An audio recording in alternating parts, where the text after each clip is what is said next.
So here we are, Easter Sunday, last in this series. So this year right from the start of the year, we've been going through the Gospel of John. And we left Jesus on a kind of a cliffhanger last week. He's dead in the tomb. And so this is the last in this series. We've got some new stuff starting next week.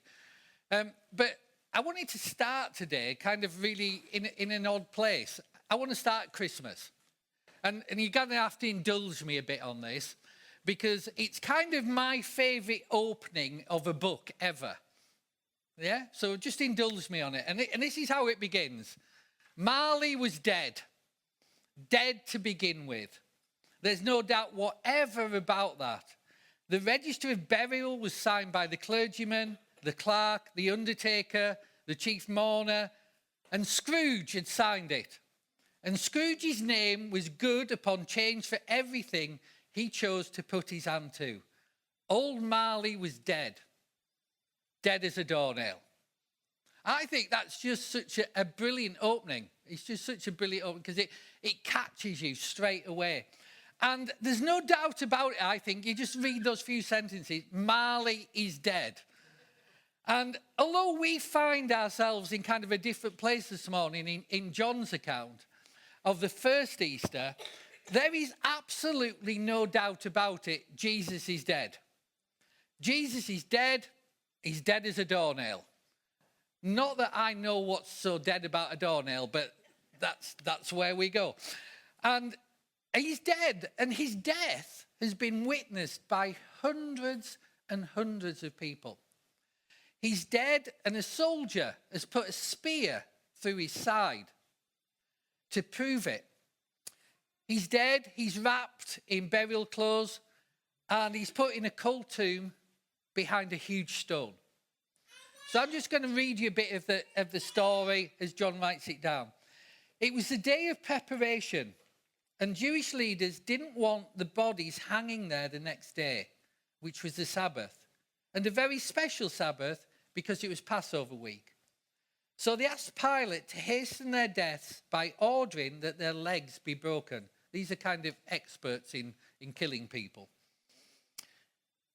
And then their bodies could be taken down. So the soldiers came and broke the legs of the two men crucified with Jesus. But when they came to Jesus, they saw that he was already dead. So they didn't break his legs. One of the soldiers, however, pierced his side with a spear, and immediately blood and water flowed out. That's a sign that all the capillaries and internal organs have ruptured. This report, and this is kind of, I love this. This is John again. This report is from an eyewitness. That's why we call this series an eyewitness. It's like an eyewitness testimony given in court that's come to us down the ages. Thousands and thousands of people died to protect this document. An eyewitness giving an accurate account. He speaks the truth. So why? So you might continue to believe. And then John continues the story. This is what he says. Afterwards, Joseph of Arimathea, who'd been a secret disciple of Jesus because he was afraid of the Jewish leaders, asked Pilate for permission to take Jesus' body. And so Pilate gave permission. Joseph came and took the body away. With him came Nicodemus. Remember him from week 3? That came with all these questions, and Jesus told him he must be born again. And he came in the night because he was afraid. Now he comes in the open.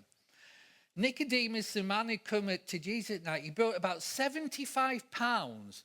That's weight, not money's worth. 75 pounds of perfumed ointment made from myrrh and aloes.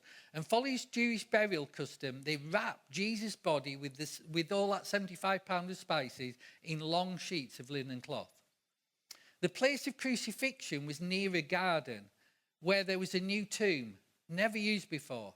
And so because it was the day of preparation for the Jewish Passover, and since the tomb was close at hand, they laid Jesus there. Jesus is dead, undeniably dead. There's absolutely no doubt whatsoever that Jesus is dead. Dead, embalmed in 75 pounds worth of spices, and buried. End of story. Or not. You see, we know the ending. But nobody else at that time knew the ending.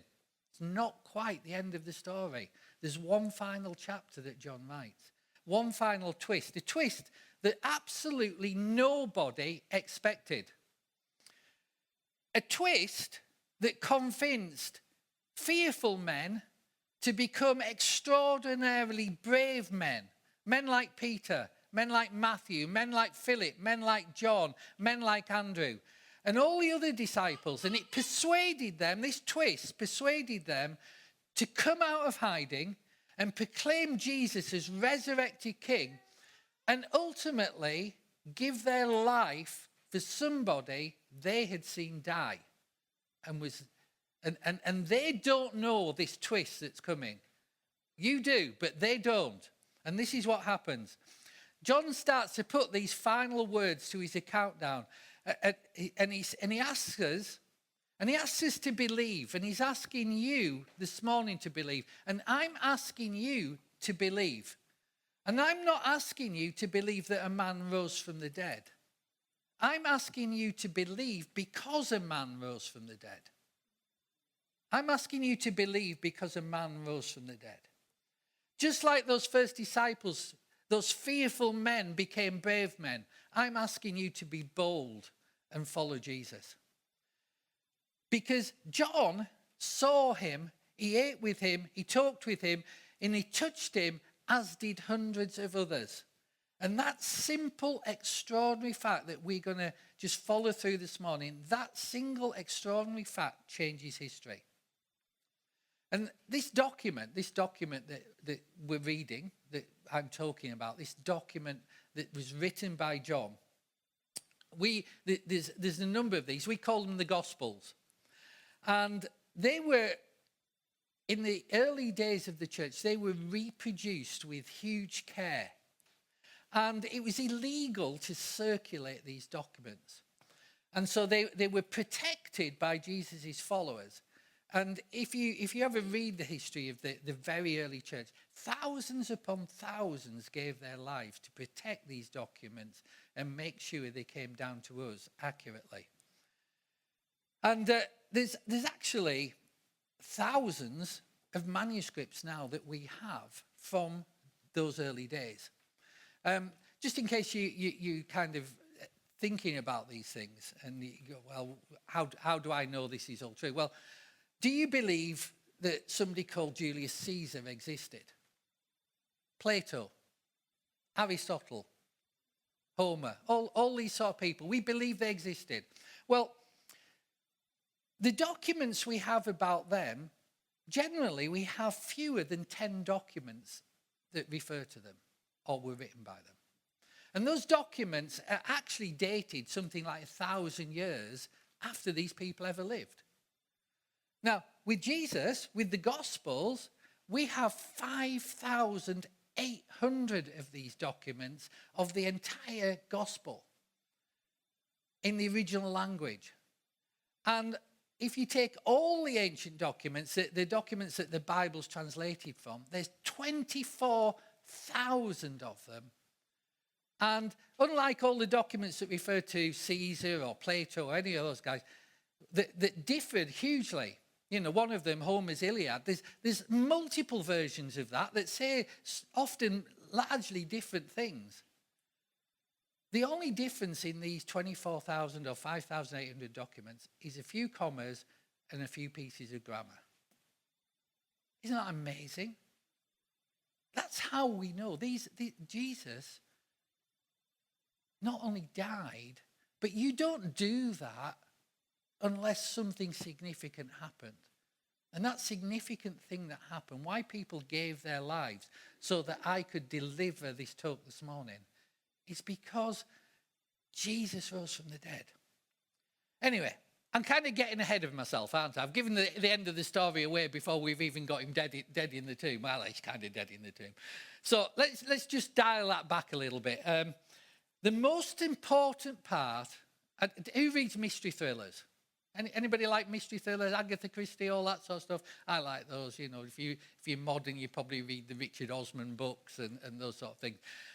The most important part that you will know this is the biggest important part of the story is the end of the story.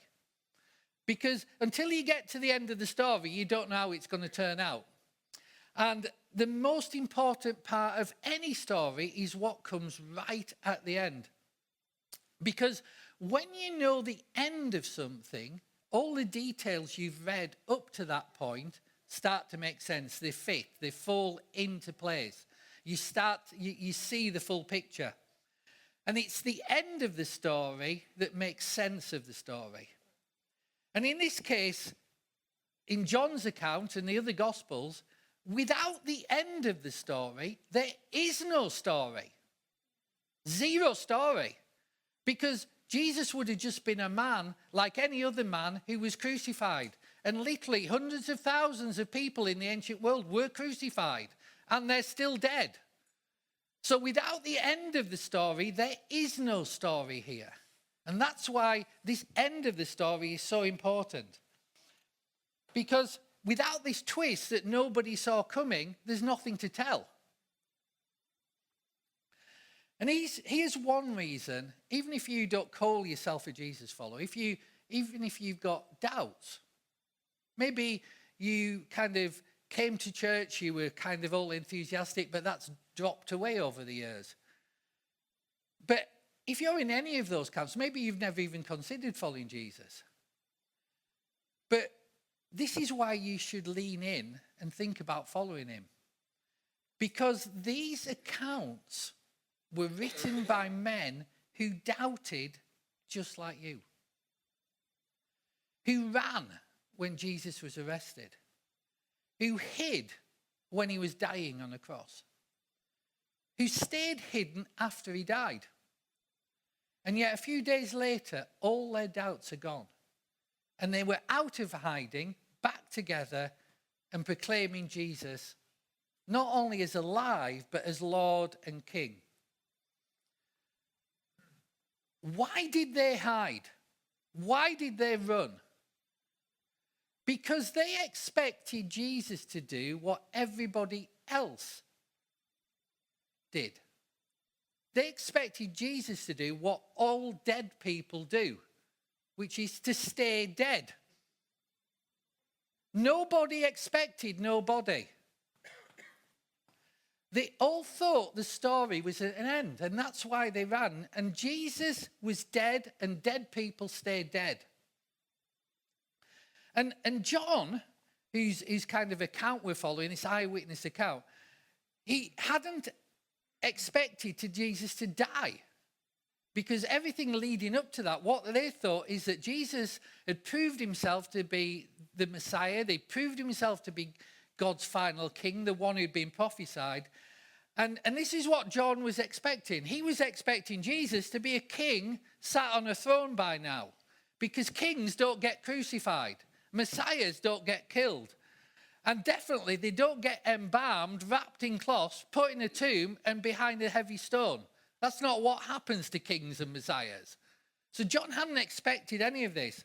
Even when he heard Jesus call himself the resurrection and the life, even when he saw Jesus raise Lazarus from the dead, he didn't expect Jesus to do anything but to stay dead. And John, if you remember, we started kind of here. John's the only one who didn't run. Because we find him stood at the foot of the cross as Jesus dies. And Jesus hands his mother over, Mary, over to John for John to take care of her in the future. So John, unlike all the other disciples, he'd seen the body prepared for burial.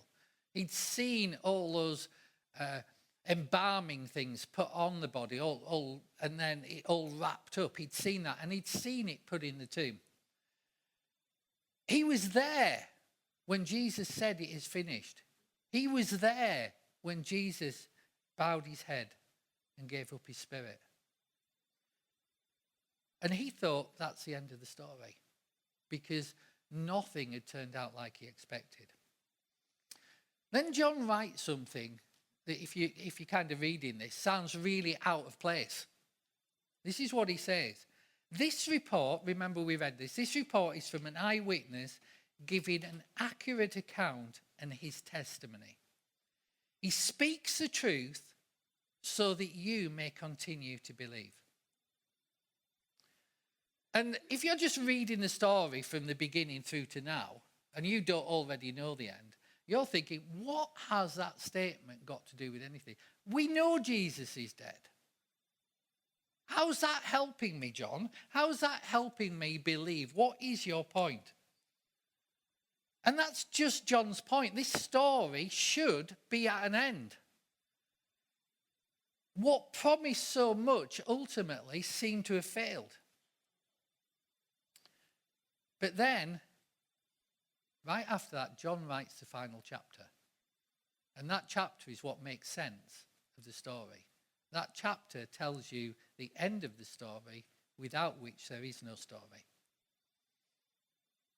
You see, the thing about Easter, the thing about Jesus' story, is it's not the dying part that is the important part. It's the final part that's the important part, that proves he is who he said he was, and he came, and he is the risen King. And that's why we follow him. And amazingly, that's the part that Jesus told them about, and none of them listened to. None of them expected, even though Jesus had told them this would happen, none of them listened properly. And John's kind of saying, this is what happens next. And I'm telling you what happens next because I was there. I saw it. And if I hadn't seen it with my own eyes, I'd have struggled to believe it because this isn't what I was expecting. So, and this is something that makes giving your life to follow Jesus worth it. Because that's the question, isn't it? Why should I follow Jesus? You should follow him because of this. And that's why for John and his friends like Peter and Andrew and James and Thomas and Matthew and Philip and hundreds and hundreds of others gave their lives so that you would believe today. So that you would believe today.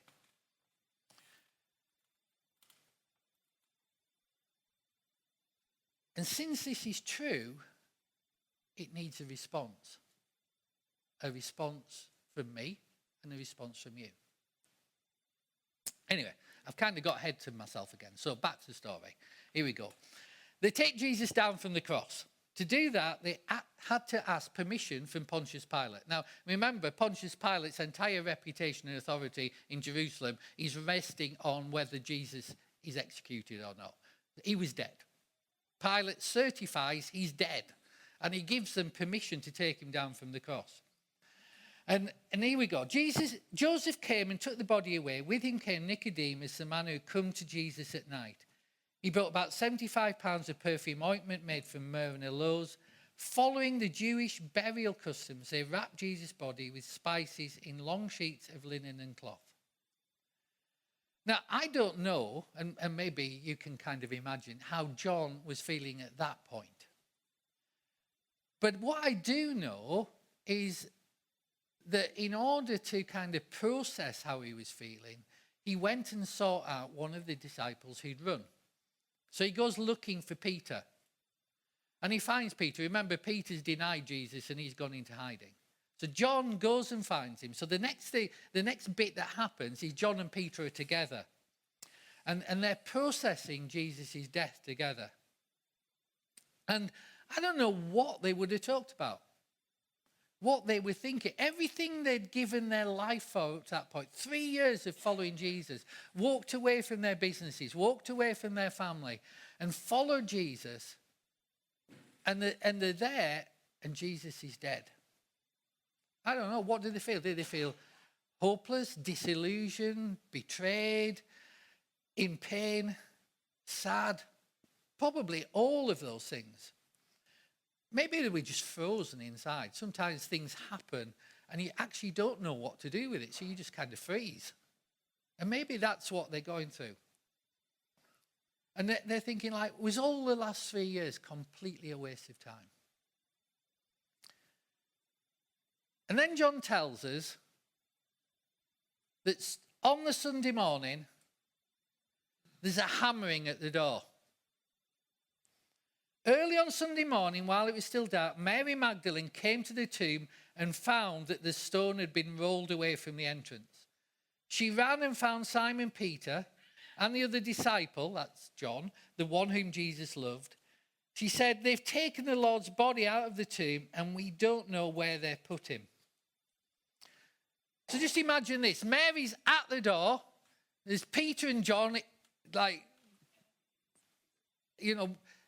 deeply upset and grieving. And Mary comes hammering at the door and she's shouting and she's sobbing and she's kind of just not what they were expecting at all.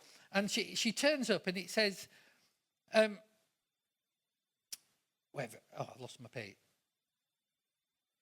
And we find out that she's been to the tomb. So she went to the tomb, kind of, I don't know, maybe what we do, lay grave clothes, flowers on the grave, that sort of thing. But she'd been to the tomb. And what we do know is that she'd gone to check that everything was all proper and done right. And she finds that instead of this tomb being sealed, there's this huge rock that would have taken about 6 people or more to lift, just lying over to the side. And she looks inside and there's no body. And she assumes what you would and what I would and what most people would, that somebody's nicked the body. Somebody's taken the body. And that's why she's upset. That's why she's sobbing. That's why she comes hammering at the door, because she thinks they've stolen Jesus for whatever reason.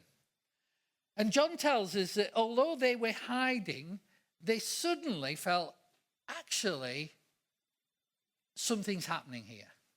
Something important. And instead of kind of,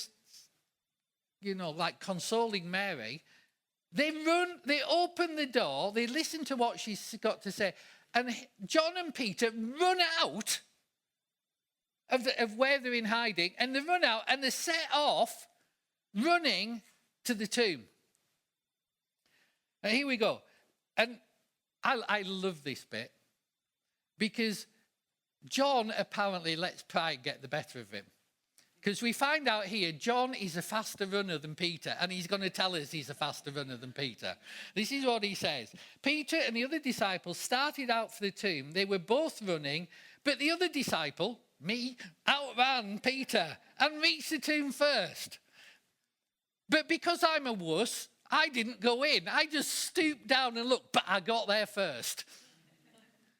So John doesn't go in. He's kind of like peeping in. I guess tombs are a bit scary, aren't they? Because it's early morning, it's still dark.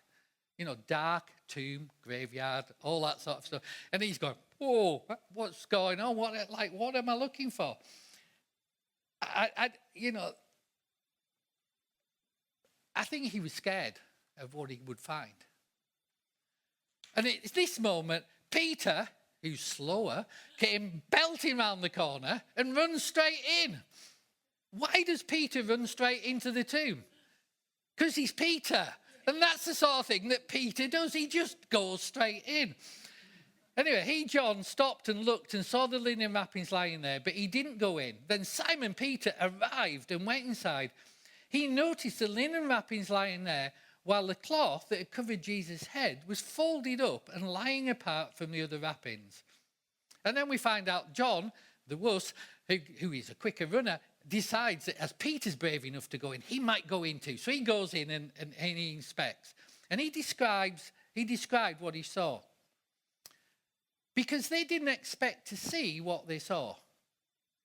Because if somebody steals a body, you don't unwrap it first and you don't fold up all the grave clothes. So they're going, something's wrong. Something's happened. This body hasn't been stolen. And they start to get excited. And, they're kind of like, what is going on? And he says this, the disciple who'd reached the tomb first, John, also went in, and he saw, and he believed. And it's kind of like too much to hope, isn't it? Too much to take in. Like, whoa. And I think that's why John says this next. He says, for until then, they still hadn't understood the scriptures. This was prophesied. That Jesus said, Jesus must rise from the dead. And right in that moment, John believes, and his whole world is changed. Because of one event, Jesus' resurrection. And that one event continues to change the world. That one event changed my life and the life of many people here. And that one event is why other people need to know. Because everything had changed from that moment. So, if you're John or Peter, what would you do now? How would you react? Empty grave clothes all folded up neatly, nobody. What are you going to do? I'll tell you what they do. And because of what they do, they miss being the first to see Jesus alive. They go home. Like, you would, wouldn't you? I don't know, maybe I would, maybe I wouldn't. It seems like a really odd reaction. They just go home. Because what are they going to do? And this is what happened. Mary Magdalene doesn't go home. She stays. And she sees Jesus. And she talks with Jesus. And she touches Jesus. And she sees that he's alive. And she grabs hold of Jesus and she hangs on to him for dear life. Mary, Jesus said. She turned to him and cried out, Rabboni, which is Hebrew for teacher. Don't cling to me, Jesus said, for I haven't yet ascended to my Father. And she's gone like, you're not going anywhere now. I've got you. You're not going anywhere. You're alive. This is amazing. Let's take the throne now, Jesus. You're not going anywhere. And she's holding on to him. She's probably sobbing, screaming, whooping, excited. The whole mix. I don't know how you would feel but because this is a unique thing. A man who said he would rise from the dead and then proved he was who he said he was by rising from the dead. For I have not yet ascended to the Father, but go find my brothers, that's the other followers, and Jesus' family, and tell them, I'm ascending to my Father and your Father, to my God and your God. Mary Magdalene found the disciples and told them, I have seen the Lord. Then she gave them his message. So Peter and John gather all the other disciples. And they tell him, Mary's seen Jesus. We've seen the empty tomb. We've seen these grave clothes folded up. Jesus is alive. And if you're one of the other disciples who hasn't been there, hasn't been to the tomb, hasn't seen Mary, what are you feeling? Like this is like, if this isn't real, this is going to cost them their lives. They're going to get crucified as well. This is what happens. You remember they'd gone home. And in going home, they invite all the other disciples over. And all the other disciples except one turn up. And Jesus visits them at home. Which is kind of interesting because all the doors are locked. And he just appears in the middle of them. That Sunday evening, the disciples were meeting behind locked doors because they were afraid of the Jewish leaders. Suddenly, Jesus was standing there among them. "Peace be with you," he said. As he spoke, he showed them the wounds in his hands and his side. They were filled with joy when they saw the Lord. And again he said, "Peace be with you. As the Father has sent me, so I am sending you." Then he breathed on them and said, "Receive the Holy Spirit." Just as I kind of wrap this up, can the worship team come back up? I want you to see some things here. The first thing I want you to see is they all touch him. They all, like if I get hold of Cheryl, I can tell Cheryl is real. They all touch him. They all see his wounds. And the evidence is right in front of them. He's alive. And in response to whatever reaction they had, Jesus says, "Peace be with you." And I'm thinking, that's a really odd thing to say, Jesus. But then I'm thinking, that's not an odd thing to say. This is a man who's risen from the dead. They are terrified. This is a man who has just appeared in a locked room. They are frightened. They are shocked. And yet he's real.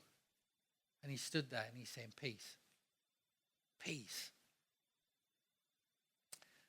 And then he does something extraordinary. He breathes on them. Now, that's an odd thing to do, isn't it? Unless you understood that when God created man, he breathed life into him. And in breathing on the disciples, Jesus brought them into the new life, the fresh start, the new beginning that Jesus offers to everyone who will follow him. Not just a scrubbed up, cleaned up, follow a set of rules, be good at church type of life. That's not Christianity. What he gives you is a new life, a new set of desires, a new heart, a new strength, a new courage, a new boldness, a new purpose, and a new family to be part of. And he does that not by trying to scrub up and clean you up. He does it by changing you and giving you new life. That's what being born again means.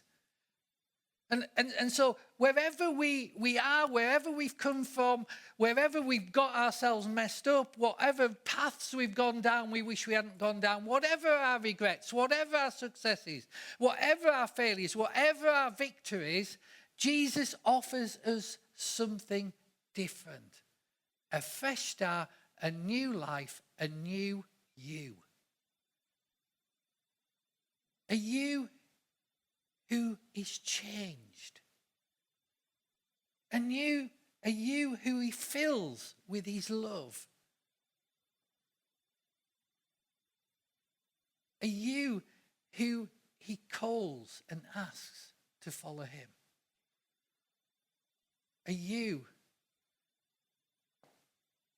who can put the past behind and start again. And that's what's on offer to everyone this morning. Now, many of us have already set off down that path a long time ago. And we're keeping going because we read this, and like John says, we want to continue to believe. And we do continue to believe because this is true. But maybe some of us have kind of drifted away or never been quite sure. Or maybe some of us have had doubts. Maybe some of us kind of came this morning and weren't really sure what they were going to expect. So I'm going to say a prayer, and we can all say this prayer wherever we are on that journey. So let's stand. Just say this prayer after me. Everybody do it. Father, I thank you that you sent Jesus. And despite all my past, my history, all my successes and my failures, all the things I've done wrong, you came to save me. And you died so that I might not have the consequence of what I have done. And then you rose to new life, to give me new life. And Lord, I just want that. I want that new life. So I ask you to come fill me. And I trust you. And I choose to follow you. Not only as Saviour, but as Lord and King. Thank you, Jesus. Amen.